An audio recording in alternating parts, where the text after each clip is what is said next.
The UES Defiant limped toward Kepler 442b's surface, its hull blackened and scarred from the battle. Captain Morrison sat in his command chair, watching the damage report scroll across his screen. His ship had taken a beating, but it was still flying. More importantly, his crew was alive and the colony was safe. "Damage report," Morrison requested as they entered the planet's atmosphere. Chief Engineer Matt Sullivan's voice came through the communication system, tired but steady. "Hull breaches on decks 3 and 7, but we've got them sealed. Main engines are running at 60% capacity. The plasma cutters are completely burned out, and half our point defense systems are offline. But we can still fly, Captain." "Casualties?" Morrison asked, though he dreaded the answer. Dr. Sarah Kim, the ship's medical officer, responded from sickbay. 14 injured, mostly burns and impact injuries. "Nothing life-threatening, but Lieutenant Rodriguez has a broken arm, and engineering specialist Carol Davis has a severe concussion. Everyone else is walking wounded." Morrison felt a wave of relief wash over him. When they had charged into battle against 12 enemy ships, he had expected much worse losses. His crew had performed miracles up there. The Defiant touched down in the colony's main landing area, its landing thrusters kicking up clouds of dust from the damaged surface. Around the landing pad, Morrison could see the devastation caused by the week-long siege. Buildings were destroyed, equipment was scattered and burned, and craters marked where the pirates' weapons had struck. But people were emerging from the underground shelters. Alien colonists with 4 eyes and pale blue skin stepped carefully into the sunlight, looking up at the human ship with wonder and gratitude. Colony Administrator Kethron was the first to approach the Defiant as its crew disembarked. He was tall and thin, like most of his species, with long arms and a dignified bearing despite the dirt and exhaustion that marked his face. "Captain Morrison," Kethron said, extending his hand in a gesture that Dr. Turner had explained was a sign of respect among his people. "I am Kethron, administrator of this colony. We cannot find words to express our gratitude for what you have done." Morrison shook the alien's hand, noting the strange texture of his skin and the extra joints in his fingers. "We just did what anyone would do, Administrator. You were in trouble and called for help."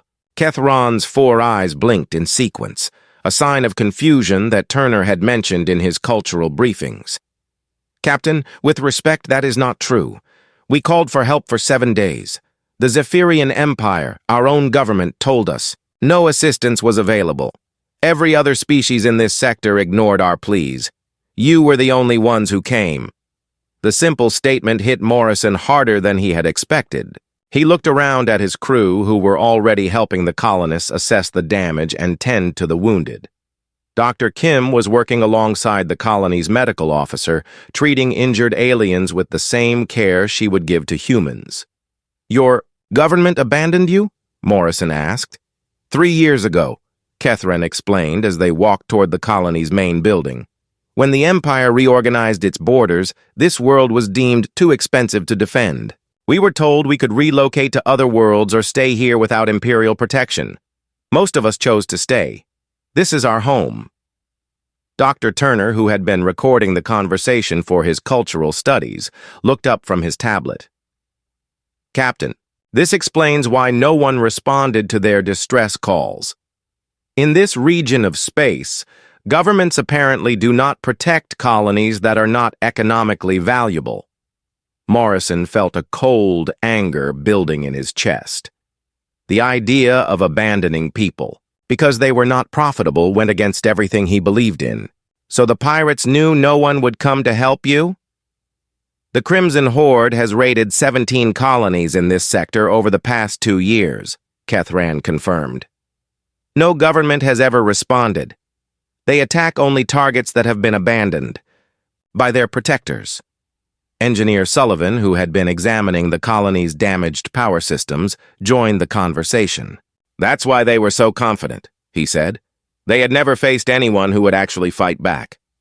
Lieutenant Williams, despite her injured shoulder, was helping the colony's security chief assess their defensive capabilities.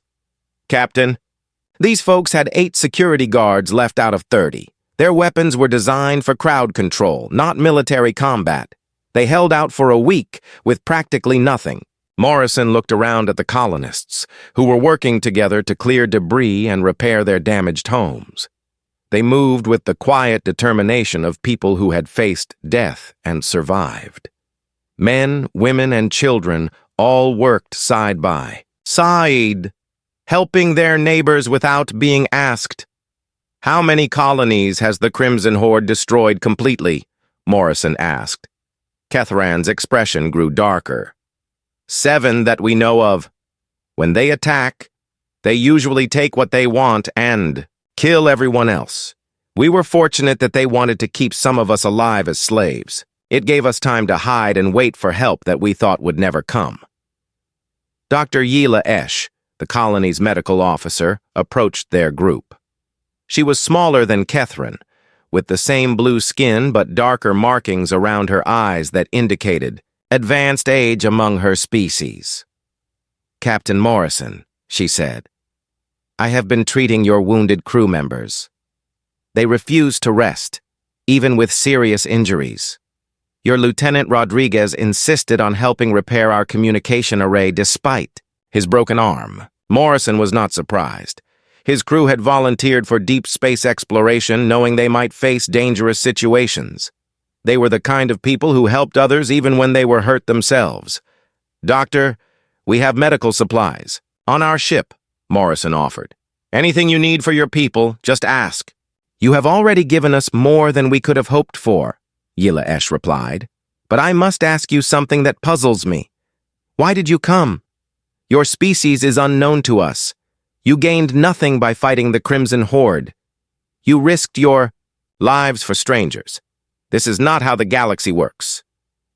Morrison considered the question carefully. How could he explain human nature to aliens who lived in a galaxy where governments abandoned their own people for economic reasons? "Doctor, where I come from, when someone is in trouble and calls for help, you answer that call," Morrison said simply. "It doesn't matter if you know them or not. It doesn't matter if it's dangerous or unprofitable. People in need deserve help, and those who can help have a responsibility to act." The alien doctor stared at him for a long moment. "Your species must have very different values from the rest of the galaxy, Captain." "Maybe so," Morrison replied. "But those values work for us." Meanwhile, Commander Vexhai was filing his report with Zephyrian High Command from his observation post at the edge of the system. His superiors would want to know everything about these humans and their unusual approach to warfare. The unknown species, which calls itself human, engaged 12 Crimson Horde vessels with a single ship, Vexhai dictated to his communication officer. Their tactics were unlike anything in our military databases. They used close-range ramming attacks and treated their vessel as both a weapon and a shield. Most significantly, they risked their lives to protect a colony that their government had never heard of. Admiral Gentai of the Zephyrian Navy received the report within hours. She read it 3 times, hardly believing what her field commander was telling her. "Confirm this information," she ordered her intelligence staff. "A single alien ship defeated an entire Crimson Horde fleet, and they did it to protect strangers?" The implications were staggering. If the report was accurate, these humans represented something completely new in galactic politics. A species that would fight and die for people they had never met could change the balance of power throughout the sector. Back on Kepler 442b, Captain Morrison stood in the colony's central square as the sun set over the damaged settlement. His crew was scattered throughout the area, helping with repairs and sharing their supplies with the grateful colonists. Dr. Turner approached with his latest translation work. "Captain, I've been talking with the colonists about other abandoned settlements in this region. There are at least 12 colonies that have been cut off from Imperial protection. They're all vulnerable to pirate attacks." Morrison nodded slowly. The Defiant was damaged and would need extensive repairs before it could fight again. But there were other human ships out there, and word of this incident would spread quickly through Earth's exploration fleet. Send a message to Earth Command, Morrison decided. Tell them what we found out here. Let them know that there are people who need help and their own governments won't protect them. Sir, Turner said carefully, that could mean getting involved in galactic politics. Earth has always maintained a policy of non-interference in alien conflicts. Morrison looked around at the colonists working to rebuild their homes, at his own crew helping strangers without being asked, at children who were alive because humans had decided to answer a distress call. Sometimes, Morrison said quietly, doing the right thing means changing policy. The galaxy was about to learn that humans had a very different idea about who deserved protection and who had the responsibility to provide it. The consequences of that difference would reshape interstellar relations for generations to come. The UES Defiant dropped out of faster-than-light travel at the edge of the Kepler 442b system with a flash of blue energy. Captain Morrison stood on the bridge, watching the tactical display as it updated with new information about the situation ahead of them. Captain, sensors show 12 ships in orbit around the planet, reported Lieutenant Sandra Williams from the tactical station. They're arranged in a blockade formation. No ships are getting to or from the surface. Morrison studied the display carefully. The pirate ships were larger than the Defiant, and they were clearly military vessels designed for combat. His own ship was built for exploration and research, with weapons that were really just tools for breaking up asteroids. Any response to our arrival? Morrison asked. Not yet, sir, replied Communication Officer Lisa Park. But I'm detecting increased chatter between the pirate ships. They know we're here. Dr. Turner worked at his language station trying to monitor the alien communications. Captain, I'm picking up fragments of their conversations. They're calling us an unknown vessel and debating what to do about us. Morrison nodded. Lisa, open a channel using the same language patterns we learned from the colony's distress calls. Let's introduce ourselves. On the bridge of the Bloodfang, Warlord Gorvak stared at the tactical display showing the human ship. It was much smaller than he had expected, barely larger than one of his escort vessels, but it had arrived alone in an active combat zone, which suggested either powerful weapons or complete madness. Warlord, the unknown vessel is attempting to communicate, Screeks reported. They're using the same language as the colonists. Put them on the main screen, Gorvak ordered. The image that appeared surprised everyone on the bridge. The alien commander was bipedal and relatively small, with pale skin and strange facial features. He looked nothing like the fierce warrior species that usually challenge the Crimson Horde. This is Captain Jake Morrison of the United Earth ship Defiant, the alien said in clear, simple words. You will cease your attack on the colony immediately and withdraw from this system. The bridge of the Bloodfang fell completely silent. Gorvak's officers looked at each other in disbelief. A single ship, commanded by an unknown species, was ordering the entire Crimson Horde to retreat. Gorvak activated the communication system, his voice filled with dark amusement. Unknown Captain, I am Warlord Gorvak of the Crimson Horde. You are outnumbered 12-1. Your ship is alone and outgunned. Depart now or be destroyed. Morrison's response came immediately, without hesitation or fear. Negative. Stand down or we will engage. The simple directness of the human's reply caught Gorvak off guard. Most species, when faced with overwhelming odds, would either flee or attempt to negotiate. This alien captain seemed completely unconcerned about the tactical situation. Interesting, Gorvak murmured to himself. Then, louder, he addressed his crew. All ships, battle stations. Destroy that vessel. Show them what happens to heroes. The Crimson Horde opened fire with everything they had. Energy beams and missile volleys streaked across space toward the small human ship. On most vessels, such a concentrated attack would mean instant destruction. But the Defiant did not behave like most vessels. Instead of trying to retreat or take evasive action, Captain Morrison ordered his ship to accelerate directly toward the attacking fleet. The human vessel dove through the incoming fire, its defensive systems deflecting some shots while its armored hull absorbed others. "All weapons, target the lead ship," Morrison commanded. "Matt, give me everything the engines have got." "Chief." Engineer Matt Sullivan pushed the Defiant systems beyond their safety limits. The ship's experimental plasma cutters, designed for mining operations, charged to full power. The point defense lasers meant for clearing space, debris swiveled to target enemy vessels. What happened next shocked every alien in the system. The human ship crashed through the pirate formation like a battering ram, its weapons blazing at point-blank range. The plasma cutters, meant for slicing through asteroids, tore through the shields of the nearest pirate vessel like they were made of paper. The ship's heavy construction, built to survive collisions with space debris, allowed it to ram directly into enemy hulls.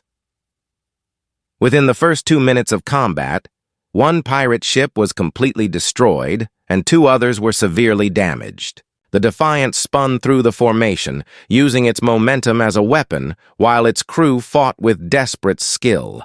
On the planet below, Colony Administrator Kethran watched the orbital battle through the settlement's damaged telescope. He could hardly believe what he was seeing. A single unknown ship was taking on the entire Crimson Horde fleet and actually winning. "Who are they?" whispered Dr. Yila Esh, standing beside him in the observation bunker. "I don't know," Kethran replied, "but they came when no one else would."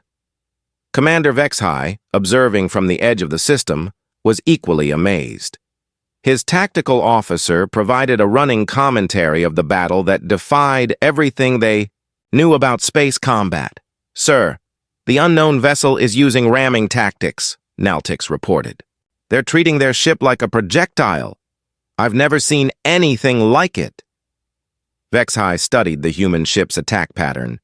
It was completely unlike the careful, long-range engagements favored by most military forces. These aliens fought at close range, using their ship's mass and speed as weapons. They seemed to have no concern for their own safety as long as they could damage the enemy. "What kind of species fights like this?" Naltix asked. "I don't know," Vexhai replied quietly. "But they're either the bravest people in the galaxy or completely insane." Back in the battle, Lieutenant Williams coordinated the Defiant's weapons with surgical precision. The ship's defensive systems, originally designed to handle asteroid impacts, proved remarkably effective against enemy fire. Pilot Rodriguez executed maneuvers that would have destroyed most ships, but the human vessel's redundant systems kept it flying.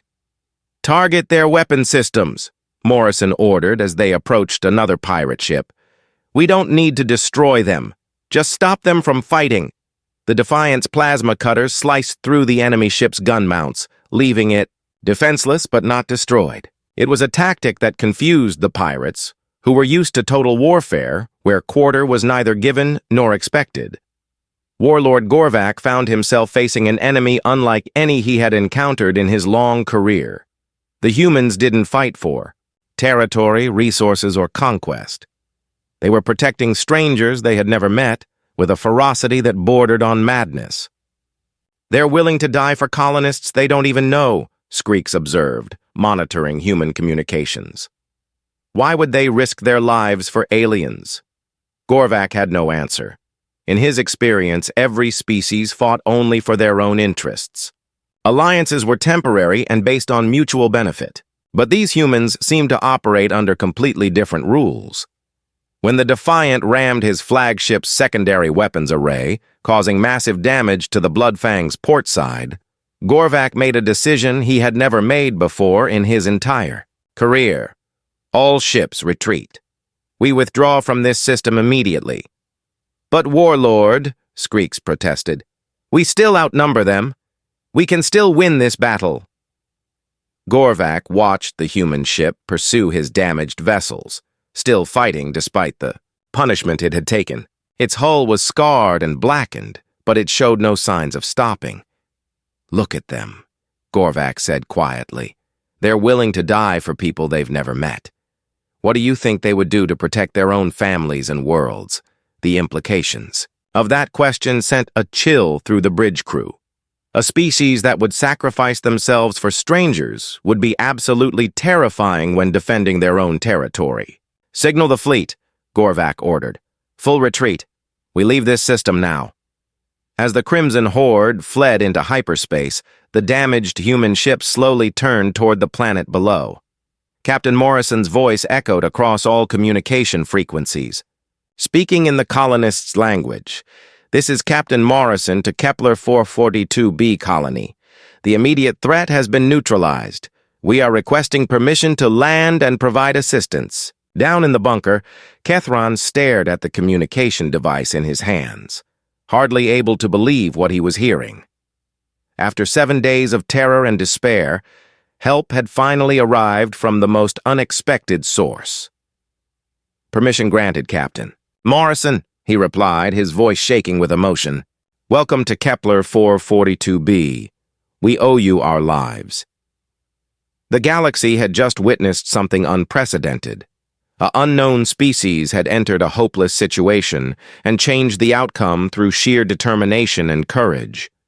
The news of this incident would spread quickly, and everyone would want to know more about these dangerous, unpredictable humans.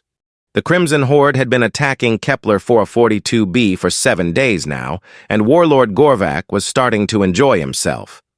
From the command deck of his flagship, the Bloodfang, he watched his ships systematically destroy the colony's remaining defenses. The small mining settlement was putting up more resistance than he had expected, but it would not last much longer. Gorvac was a massive creature, even by the standards of his species. His thick armor plating was covered in scars from dozens of battles, and his forearms each ended in razor-sharp claws. He had built his reputation by being more brutal and cunning than any other pirate leader in this sector of space. His tactical officer, Screeks, approached with the latest battle reports. Screeks was smaller and quicker than his commander, with pale green skin and large black eyes that missed nothing. "Warlord, we have destroyed their last orbital weapon platform," Screeks reported. "The colonists have no defenses left except for a few hand weapons and some improvised barriers." Gorvac's mandibles clicked together in what passed for laughter among his kind. "Good. How much longer before they surrender?" "Our intelligence suggests they will hold out for perhaps another day or two," Screeks replied. "They are still broadcasting their distress calls, but no one has responded. The Zephyrian Empire abandoned this world cycles ago." Gorvac nodded with satisfaction. The Zephyrians were known for their cold practicality. They would not waste resources on a colony that produced so little value. That made this raid simple and profitable. Down on the planet's surface, the situation was becoming desperate. Colony Administrator Kethron had moved the remaining civilians into the underground bunker system beneath the school. The bunkers had been built to protect against asteroid impacts, not military attacks, but they were the safest place left. Dr. Yila Esh worked frantically in the makeshift medical station, treating injuries with dwindling supplies. The wounded kept coming as the pirates continued their bombardment of the surface buildings. Many of the colonists were miners who had never seen combat before this week. "Administrator," called out Jinko, one of the security guards who had survived the initial attacks. "The pirates are demanding we respond to their surrender terms. They want an answer within the next few hours." Kethron looked around at the faces of his people. They were exhausted, frightened, and losing hope. Many of them had families on other worlds who would never know what happened to them. The colony's communication array was damaged, so their distress calls were getting weaker each day. "We keep fighting," Kethron said firmly. "Someone will hear us. Someone will come." Jinko nodded, but Kethron could see the doubt in his eyes. They all knew that help was unlikely to arrive in time. The galaxy was a big place, and small mining colonies were easily forgotten. Meanwhile, the UES Defiant was pushing through space at maximum speed, its engines running at dangerous levels. Chief Engineer Matt Sullivan monitored the engine readings. From his station, watching the temperature gauges climb higher than they were designed to go. "Captain, we're running the engines at 115% of rated capacity," Sullivan reported over the communication system. "We can maintain this speed for maybe 6 more hours before we risk a complete failure." Captain Morrison acknowledged the report from the bridge. His crew had been working around the clock to prepare for whatever they might find when they reached the colony. Dr. Turner had continued working on the alien language, trying to learn more about the situation they were flying into. "Captain," Turner announced, "I've managed to decode more of the transmission. The attacking force is called the Crimson Horde. They're described as pirates with at least 12 warships. The colony has no military defenses left." Morrison felt his stomach tighten. 12 warships against 1 exploration vessel. The Defiant had some defensive weapons, mainly designed for clearing asteroid debris, but nothing that could match real military hardware. Lieutenant Sandra Williams, the ship's tactical officer, was reviewing their weapon systems. "Sir, we have 4 plasma cutters that we use for mining operations. They could potentially be used as weapons, but they're short range and not very powerful. We also have point defense lasers for asteroid fragments." "What about our shields?" Morrison asked. "We have particle shields designed to deflect space debris," Williams replied. "They might stop some light weapons fire, but they weren't built for combat." Navigation Officer Ben Rodriguez looked up from his station. "Captain, we'll reach the colony system in 4 hours. Long-range sensors are picking up multiple ships in orbit around the planet." Morrison nodded grimly. His crew was brave and skilled, but they were explorers, not soldiers.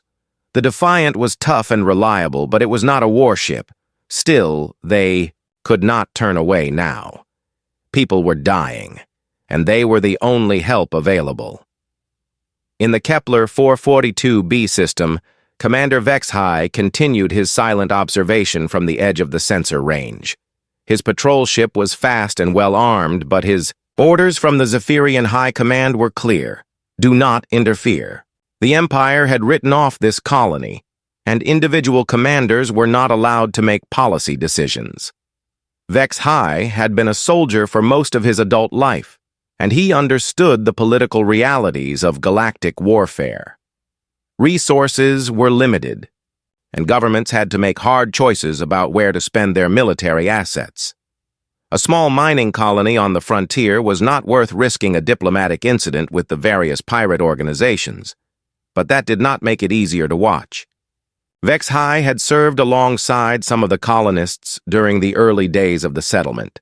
They were good people who had worked hard to build a life on this distant world. Now they were going to die because their government had decided they were not important enough to save. His sensor officer, Naltix, looked up from her console with confusion. "Commander, I'm detecting a new ship approaching the system. Unknown configuration, traveling at extremely high speed." Vexhai moved to the sensor station and studied the readings.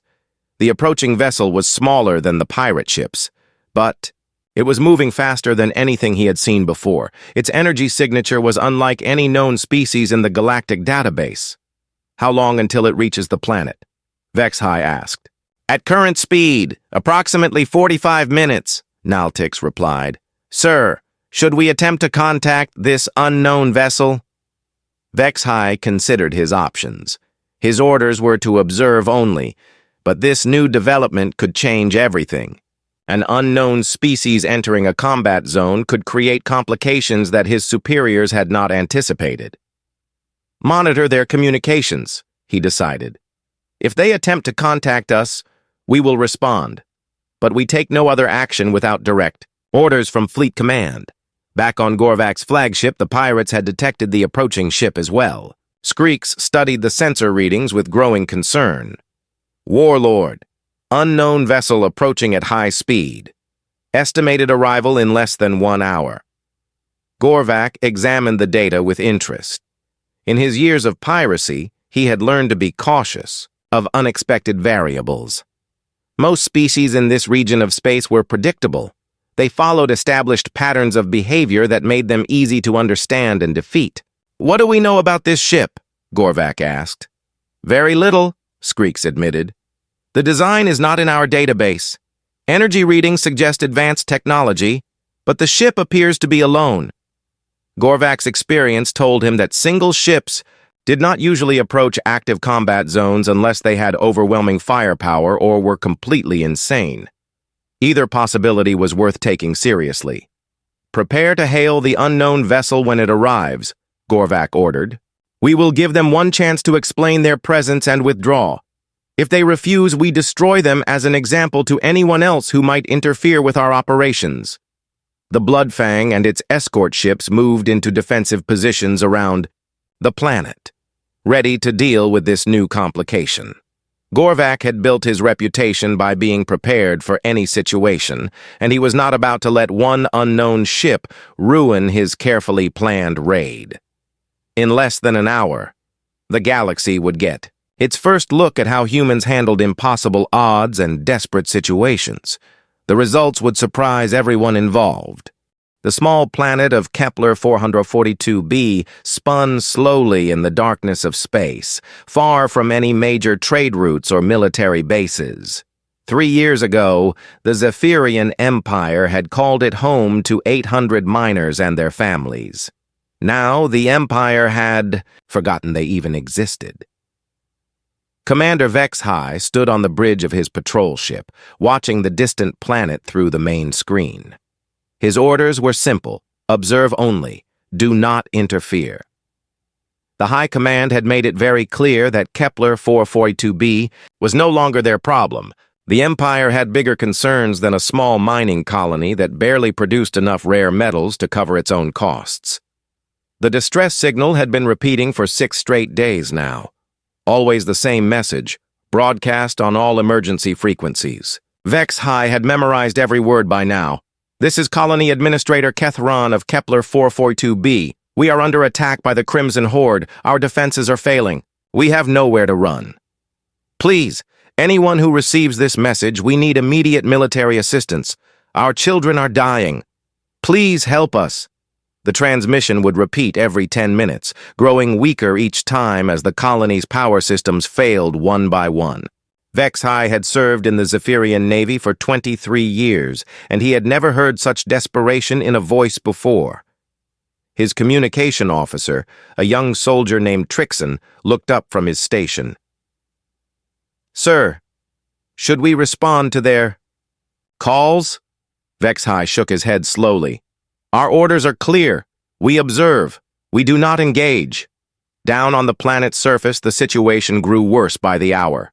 Colony Administrator Kethran crouched behind a pile of rubble that used to be the main administration building. His people were scattered across the settlement, hiding in whatever shelter they could find. The orbital defense platforms had been destroyed on the first day of the attack. Their small security force of 30 guards had been cut down to just 8 survivors. The Crimson Horde was known throughout this sector of space as one of the most brutal pirate fleets in existence. Their leader, Warlord Gorvak, took pleasure in destroying entire colonies just to watch them burn. His 12 warships surrounded the planet like hungry predators, picking off any ship that tried to escape the surface. Kethran's communication device crackled to life. It was Dr. Yilla Esh, the colony's chief medical officer. She was treating the wounded in the underground bunker beneath the school. "Kethran, we have 47 injured down here," she reported, her voice strained with exhaustion. "I'm running out of medical supplies. The children are scared, and some of the adults are talking about surrender." Kethran closed his 4 eyes and took a deep breath. His people were depending on him to find a way out of this nightmare, but he was running out of options. The Crimson Horde had made their demands clear: surrender all the colony's stored metals, and half the population as slaves, or watch everyone die. "Keep treating the wounded, Doctor," Kethran replied. "Someone will hear our calls for help. Someone has to come." But deep down, he was beginning to lose hope. The Zephyrian Empire had abandoned them. The other colonial governments were too far away to help, even if they wanted to. No one else in this part of space had the military power to challenge the Crimson Horde. Far away from Kepler 442b in a completely different part of the galaxy, Captain Jake Morrison was having a much quieter day. The UES Defiant, a human exploration vessel, was conducting a routine survey of an uninhabited star system. Morrison sat in his captain's chair, reading reports from his science teams about the mineral composition of the local asteroids. The Defiant was not a warship. It was designed for exploration, research, and the occasional rescue mission. Its crew of 97 humans had been exploring the outer edges of known space for the past 8 months, making contact with new species and mapping uncharted systems. Lieutenant Lisa Park, the ship's communication officer, had been monitoring various alien communication channels as part of their ongoing first contact protocols. Most of what she picked up was routine commercial traffic or government broadcasts. But today, something different caught her attention. "Captain," she called from her station, "I'm picking up what sounds like a distress signal. It's in an alien language I don't recognize, but the transmission pattern indicates it's an emergency broadcast." Morrison set down his reports and walked over to Park's station. The signal was weak and filled with static, but the urgency in the alien voice was unmistakable. "How long has it been broadcasting?" Morrison asked. "Based on the signal degradation, I'd say several days at least," Park replied. "It's coming from a system about 18 hours away at maximum speed." Morrison nodded and activated the ship's internal communication system. "Dr. Turner to the bridge, please." Dr. Alex Turner was the Defiant's xenolinguist and cultural specialist. If anyone could figure out what the alien transmission was saying, it would be him. Turner arrived on the bridge within minutes, carrying his portable translation computer. "What do we have, Captain?" Turner asked, already connecting his equipment to the communication console. "Unknown alien distress signal," Morrison explained. "We need to know what they're saying." Turner worked quietly for the next 3 hours, his computer analyzing the alien language patterns and comparing them to the database of known alien languages. Morrison waited patiently, knowing that first contact situations required careful handling. Finally, Turner looked up from his work, his face grim. "Captain, I've managed to decode most of the message. It's definitely a distress call. There's a mining colony under attack by something called the Crimson Horde. They're asking for military assistance, but according to the message, no one is responding to their calls." Morrison felt a familiar tightness in his chest. Throughout human history, when people called for help and no one answered, it usually meant they were going to die alone and afraid. "How many people are we talking about?" Morrison asked. "Based on the transmission, approximately 800 civilians," Turner replied, "including children." The bridge fell silent. Every member of Morrison's crew had volunteered for this mission, knowing they might encounter dangerous situations. But they had never faced the possibility of watching an entire colony get wiped out while they had the power to help. Chief Engineer Matt Sullivan spoke up from the engineering station. "Captain, if we push the engines to maximum burn, we can reach them in 18 hours. But it will mean running the risk of engine failure." Morrison looked around at his crew.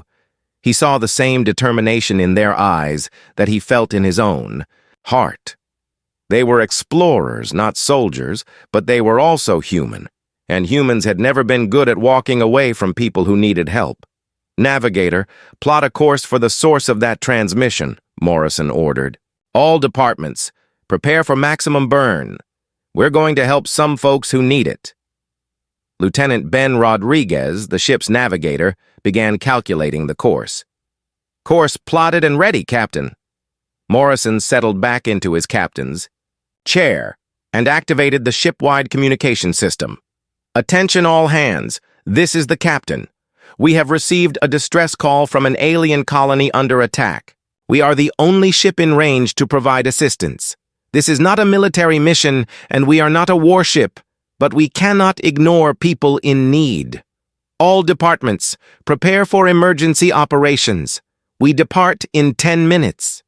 As the Defiant changed, course and began accelerating toward the unknown. None of its crew realized they were about to become the first humans to engage in interstellar combat. They only knew that somewhere in the darkness ahead, people were dying and calling for help, and if there was one thing humans were good at, it was answering that call.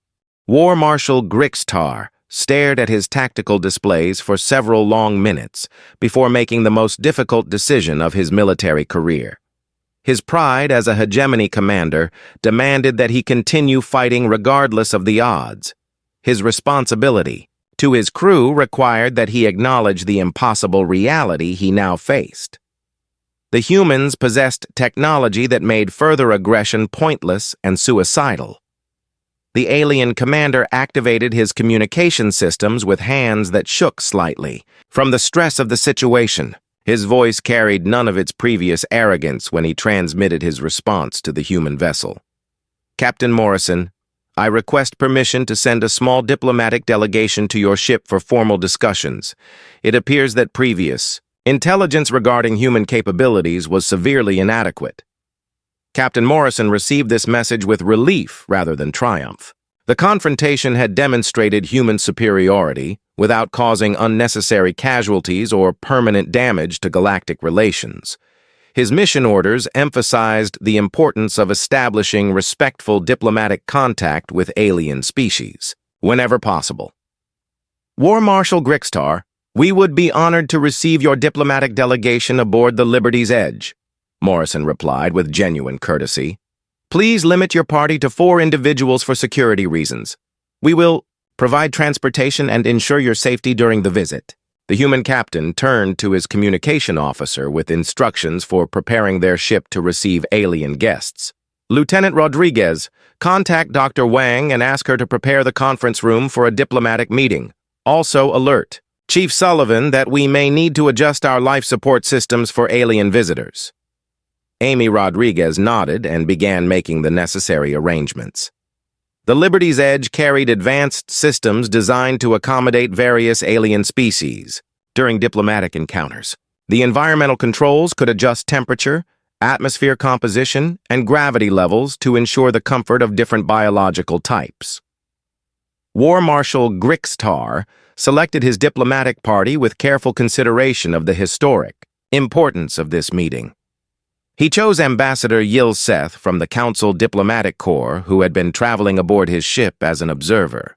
Her experience with first contact protocols would be invaluable during these unprecedented negotiations. The ambassador was a tall, graceful female from a species known for their diplomatic skills and cultural sensitivity. Her silver skin gleamed under the ship's lighting as she prepared for the most important mission of her career. She understood that this meeting could reshape the balance of power throughout known space. Grixtar also selected his senior tactical officer and a science specialist to provide military and technical perspectives during the discussions. The small delegation prepared to board a shuttle that would transport them to the human vessel. Each member carried recording devices to document everything they observed about human technology and culture. The shuttle journey between the 2 ships took only 20 minutes, but it felt much longer to the nervous alien delegation. As they approached the Liberty's Edge, their instruments detected energy signatures that confirmed the vessel's incredible capabilities. The human ship radiated power like a small star contained within an impossibly advanced hull design. "Captain." Morrison met the alien delegation in the main shuttle bay, accompanied by Dr. Helen Wang and Chief Science Officer Alan Foster. The Human Reception Committee wore their dress uniforms and displayed the respectful courtesy that Earth diplomatic protocols required for formal first contact situations. Ambassador Yil Seth stepped from the shuttle and immediately noticed the comfortable environment aboard the human ship. The artificial gravity felt perfectly natural, despite being generated by technology she did not understand. The lighting automatically adjusted to accommodate her species' visual spectrum without any obvious control input from the human crew.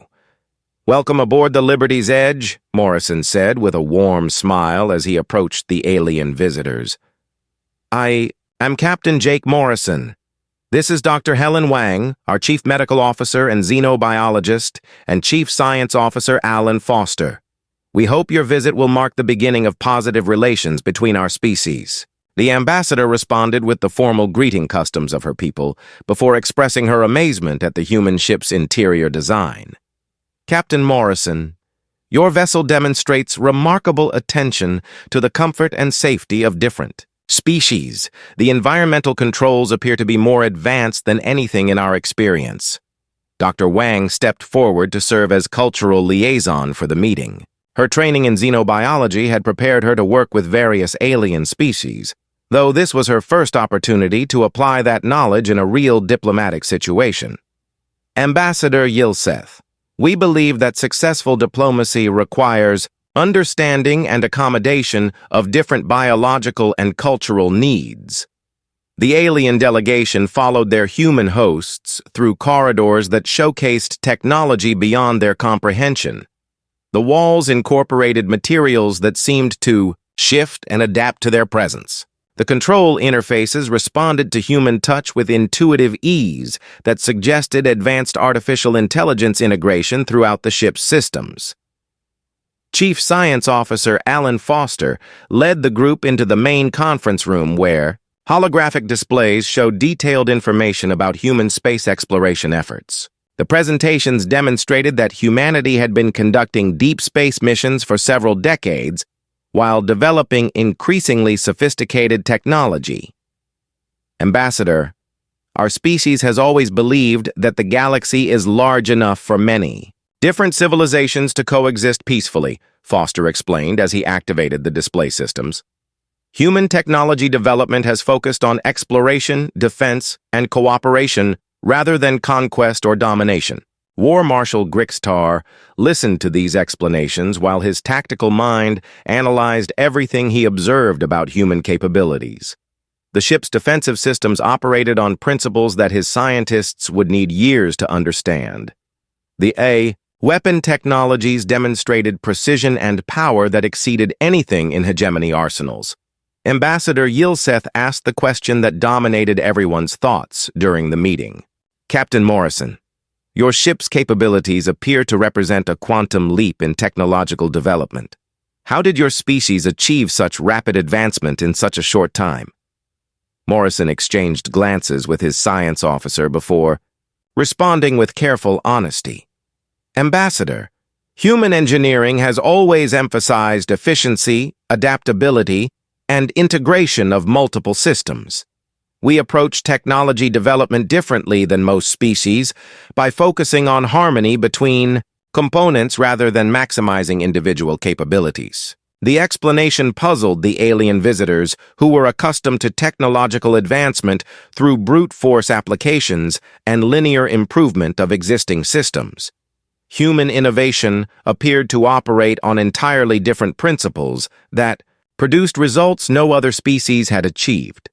Dr. Wang contributed her perspective on human cultural factors that influenced their technological development. Our species values diversity of thought and approaches to problem solving. We encourage experimentation and creative solutions that other civilizations might consider unorthodox or impractical.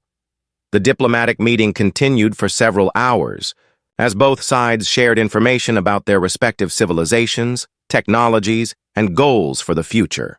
Captain Morrison extended an invitation for formal diplomatic relations between humanity and the Galactic Council, emphasizing mutual cooperation and respect for sovereignty. However, Morrison also made clear that humanity would defend its colonies and citizens regardless of council decisions or alien interference. The Liberty's Edge represented just one example of human technological capabilities that would be deployed to protect human interests throughout known space. As the alien delegation prepared to return to their ship, Ambassador Yilseth realized that the galactic political landscape had changed forever. Humanity had emerged as a technological powerhouse that could no longer be ignored, dismissed, or intimidated by established alien civilizations. The Liberty's Edge continued its course toward the Kepler sector, carrying the promise of either unprecedented cooperation, or devastating conflict depending on how the galaxy chose to respond to humanity's new position among the stars. The age of human emergence had begun, and nothing would ever be the same again.